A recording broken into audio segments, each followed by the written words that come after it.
Okay, you probably suspect this already. Your clients think that you make a fortune in your vet practice. And if you are making a fortune, fantastic. You're one of a very rare breed, because the statistics tell us another story. So why is it that other professionals, medical practitioners, accountants, lawyers, typically make high six-figure incomes, yet vets lag way behind? To help shine some light on that, I'm joined by one of my co-creators in the Ultimate Veterinary Practice Program, Dr. Sam Bowden. Sam, hi. Given their training and the stresses of running a business and the long hours, why do vets fail to earn a fair income?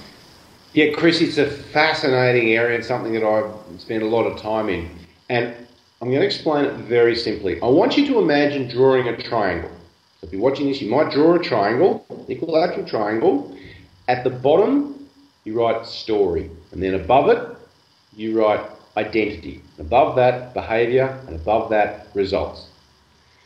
Let's take the scenario of a vet practice owner who's making 20+% net profit, and a vet practice owner, which is the average, that's making around about 6 to 8% net profit. Here's what happens. Your story, which is what you say about yourself to yourself when you're by yourself, creates your identity. Your identity is who you believe you are.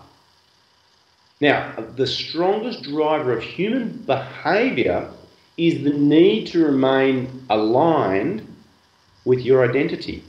So your identity therefore determines your behaviour. Your behaviour, how you act, what you say, will determine your results.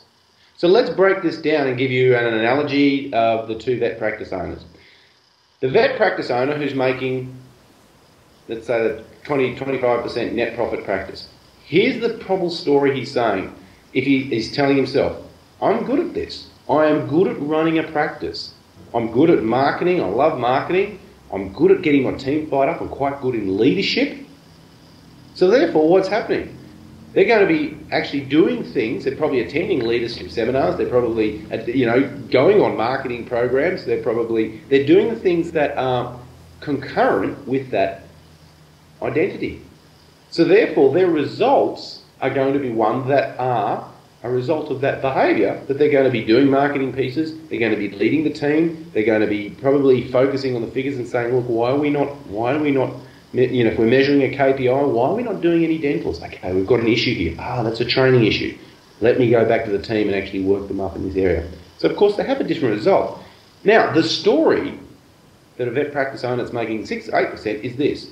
I'm a great vet, but I'm not very good in leadership. I really hate figures, and marketing, I just don't get it. Now, take that sscenario, it's completely predictable, the different results. Now, some would say, Sam, particularly scientists, as vets are, they're going to say, that sounds all airy-fairy. How's that possibly going to work? I'm not good at marketing. I'm not good at leadership. They're going to say that to you. What's your response to that? Most people believe that the life they're experiencing right now, they've got no control of it. So it's a bit like the person that says, I'm just not a morning person. It's their story they're telling themselves. Here's the secret to changing your outcome. You determine the outcome you want first, you start with the end in mind, and then you ask yourself this question. Who do I need to become in order to get the result I want? See, most people are trying to change behaviour without going down the identity level. Let me give you an example. It's kind of like a smoker trying to give up smoking. And they say, I am a smoker trying to give up smoking.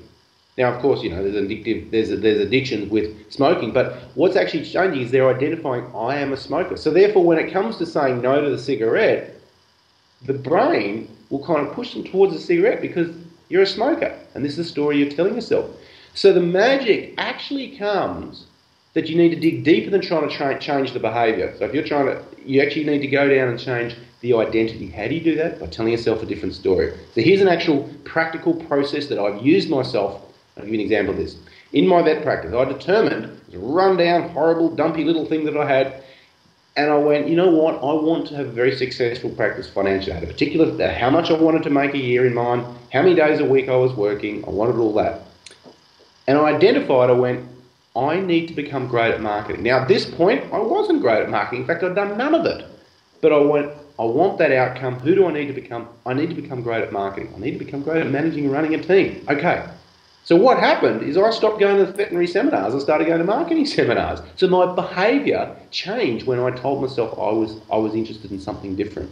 So to change that identity at a deeper level, here's how you do it. It's repetition of telling yourself a different story with intensity. You can literally do this, and I do this myself. You actually walk around going, I am great at marketing.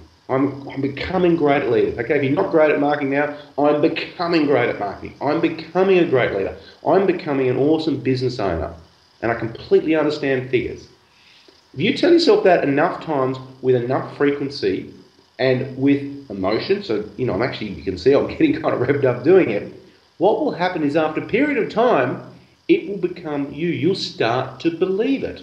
That old saying, you fake it till you make it, guess what? That's just getting you to believe something. Once you believe it, what that actually means, you believe something's become your identity, you will then start to perform the behaviours that's associated with that new identity, and you get the results associated with it. It's a fascinating area, Chris. It's really exciting. I personally believe the same things that you've just said, but it's what you've just done is you've really thrown the gauntlet down there. And I truly hope that a lot of scientists watching this video are going to say, well, there's something in this, I'm going to do it, I'm going to change. Brilliant.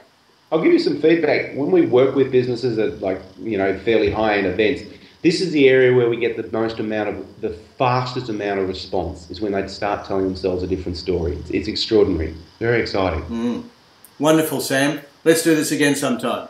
It's been great, Chris. Always a pleasure. Cheers. Thank you.